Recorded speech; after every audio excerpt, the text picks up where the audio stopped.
Bonjour à tous. Aujourd'hui, on est en studio avec Mathieu Rivet, notre député de Côte-du-Sud, notre député provincial. Bonjour Mathieu. Oui, bonjour. Donc aujourd'hui, on voulait, même si on est presque rendu en février, on voulait faire un petit bilan un peu de la dernière année pour le député provincial, les plus gros moments, toutes ces choses-là. Donc, si je peux commencer par te demander, est-ce que tu as eu un gros coup de cœur en 2023? Quelque chose que... Et c'est une très belle question parce que des coups de cœur, j'ai eu l'impression de succéder les coups de cœur par coups de cœur.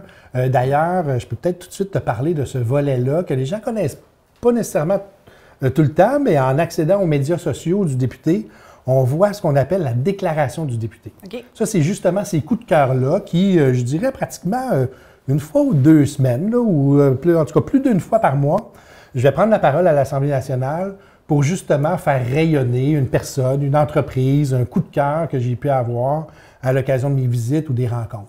Je peux t'en citer quelques-unes. D'ailleurs, en ce moment, on est avec le tournoi M13 oui. de hockey ici, tournoi Pee-Wee, 62e édition. Je suis partenaire de l'événement. L'année passée, j'y vais. Je vis quelque chose d'assez exceptionnel de voir le nombre de bénévoles, les jeunes qui sont impliqués. L'école Louis-Jacques Cazot aussi avec des étudiants qui viennent. Ça a été un coup de cœur pour moi de voir les gens travailler autour de ce tournoi-là. Tu veux que je te parle d'un coup de cœur ou d'un moment ou de quelque chose d'important pour moi à l'intérieur du travail que j'ai effectué dans la première année? Ça a été de démontrer combien le travail de nos élus, puis pour moi des 45 municipalités qui forment Côte-du-Sud, autant au Kamouraska, à Lillet ou à Montmagny, combien pour moi c'est important d'avoir un dialogue qui soit favorable, adéquat, de démontrer aussi que mon équipe est à l'écoute de leurs préoccupations et des besoins qu'ils ont.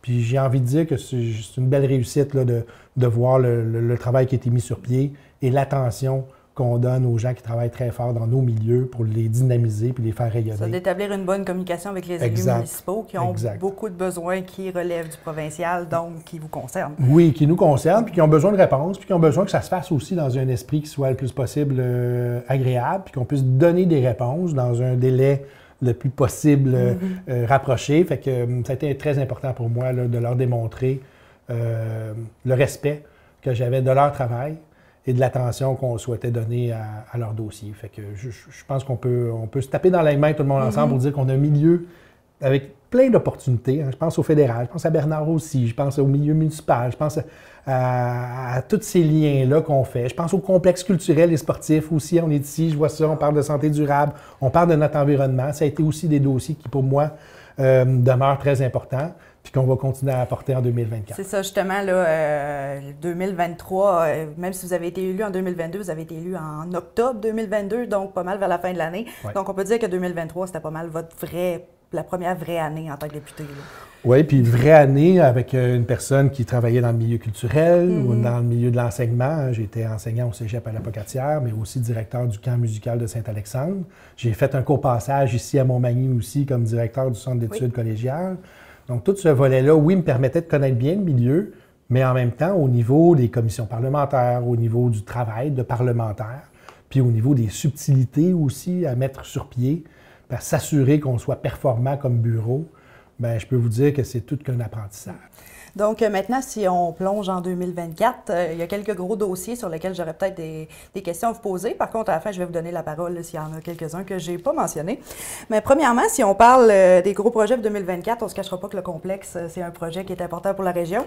D'ailleurs, je viens de me souvenir, l'année passée, on avait fait une belle une du journal 2023, l'année du complexe. Est-ce qu'on peut dire 2024 ou on est mieux de se garder une petite réserve cette année? C'est une bonne question. J'ai envie de te résumer ça de cette façon-là.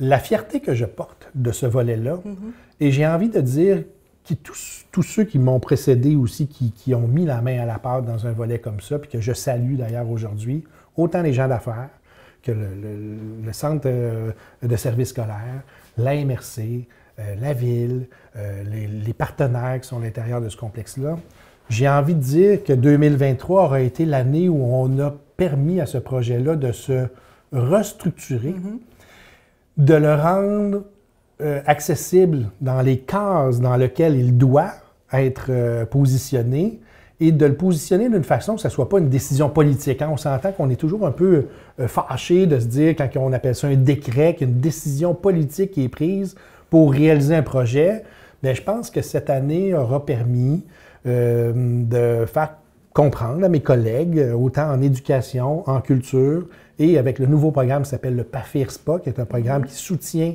exactement des projets comme ça, d'infrastructures sportives au Québec, pour permettre aux jeunes de vivre dans un contexte plus favorable pour leurs activités sportives. Bien, je pense qu'on a un très beau projet ici. Puis je souligne là, aujourd'hui là, l'implication de Desjardins, l'implication de Promutuel, l'implication des grands partenaires qui sont là, l'implication de d'autres partenaires qui souhaitent suivre avec la Chambre de commerce ici ce beau projet-là.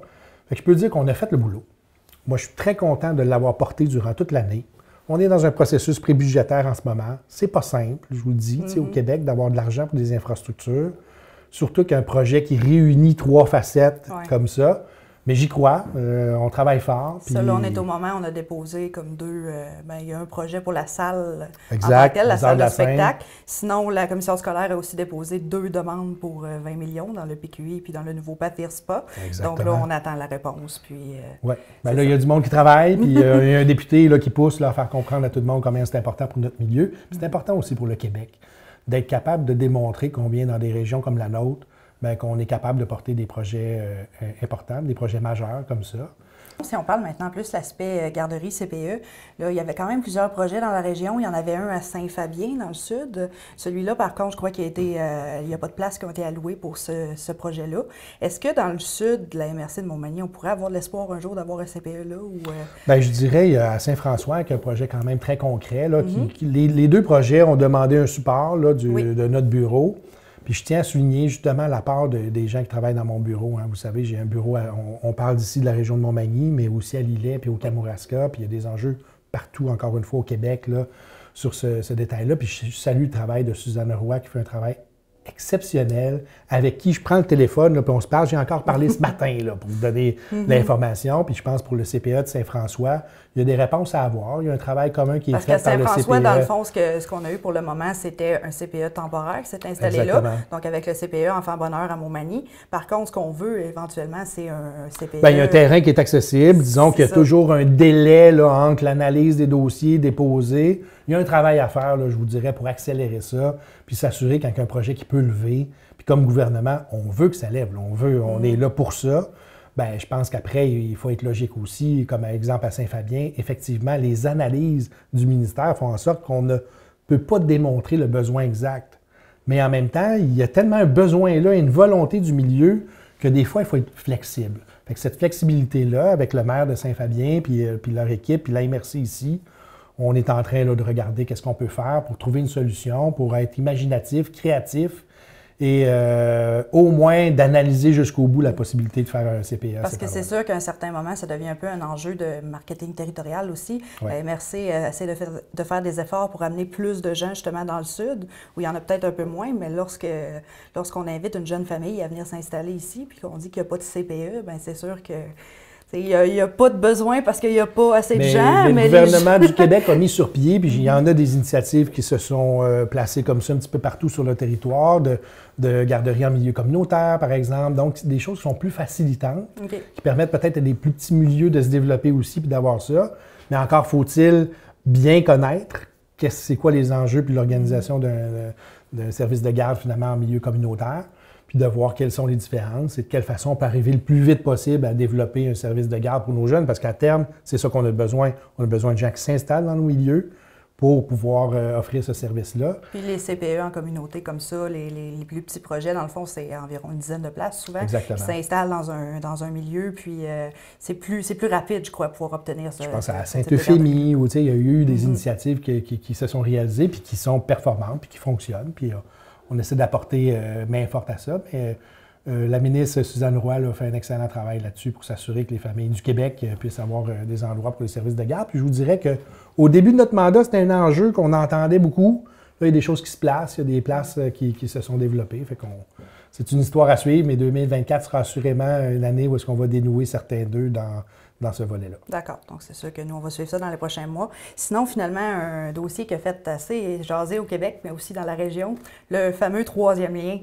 Nous, ici, dans la région, il y avait quand même beaucoup d'organismes, je pense à la CCIM, la Chambre de commerce, qui sont pour ce projet-là.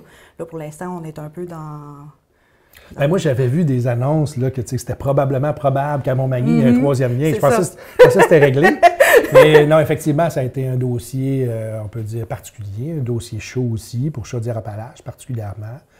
Puis je peux peut-être en profiter pour expliquer aux gens qui nous écoutent que, comme député de Côte-du-Sud, moi, je siège sur 3 caucus. Le caucus national avec M. Legault et le caucus de Chaudière-Appalaches, où Bernard Drinville joue un rôle de notre ministre responsable de Chaudière-Appalaches. Martine Biron est aussi sur ce caucus-là, mais je suis aussi dans le caucus du Bas-Saint-Laurent. Fait que j'ai cette opportunité-là.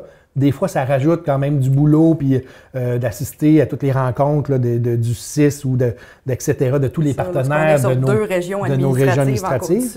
Mais je vous dirais qu'il y a eu un travail exemplaire. Puis je le dis que je parle aussi du Bas-Saint-Laurent parce que Nancy Dubé, entre autres, qui travaille à la Chambre de commerce du Bas-Saint-Laurent, est aussi vice-présidente, ou je ne connais pas exactement le terme, là, du Rassemblement des chambres de commerce. Oui, de la Fédération des chambres de commerce du Québec. Exactement, bien, de l'Est, puis Chaudière-Appalaches, puis tout ça, puis de la capitale nationale. Puis il y a eu quelques rencontres, plusieurs discussions aussi, dont une rencontre marquante. Puis on me disait que c'était pratiquement une des premières fois que ça avait lieu, que le caucus de Chaudière-Appalaches, on s'est assis avec les chambres de commerce, on a discuté, on est allé à leur écoute. Ils ont produit aussi des sondages qu'ils nous ont donnés, qu'on a remis aux personnes responsables là, dans les différents cabinets. Puis, tu sais, on l'a vu aussi, M. Legault, qui revient puis qui se dit, OK, quelle décision on peut prendre, de quelle façon on peut analyser ça. Puis là, on donne un mandat à la Caisse de dépôt pour faire ce travail-là jusqu'au mois de juin. Il y a une réelle volonté là, de s'assurer qu'on puisse avoir un transport qui réponde aux besoins non seulement de la capitale nationale au niveau de la mobilité, mais aussi pour les gens de Chaudière-Appalaches puis de plus vers l'Est, autant des deux côtés. Fait que laissons les gens travailler, mais je pense qu'on arrivera avec une solution qui sera adéquate puis qui nous permettra de vivre un très beau projet tout le monde ensemble. Je souligne au passage que j'avais trouvé dans les archives un élément médiatique de 1966 qui parlait d'un troisième lien à l'est de l'île d'Orléans. Donc, c'est pas d'hier qu'on parle de ça. Donc, on entend parler depuis très longtemps. Exactement. Puis, je serais très fier de pouvoir dire que c'est notre gouvernement qui aura mené ça à terme. Donc, j'espère que les prochains mois seront favorables à ce beau projet.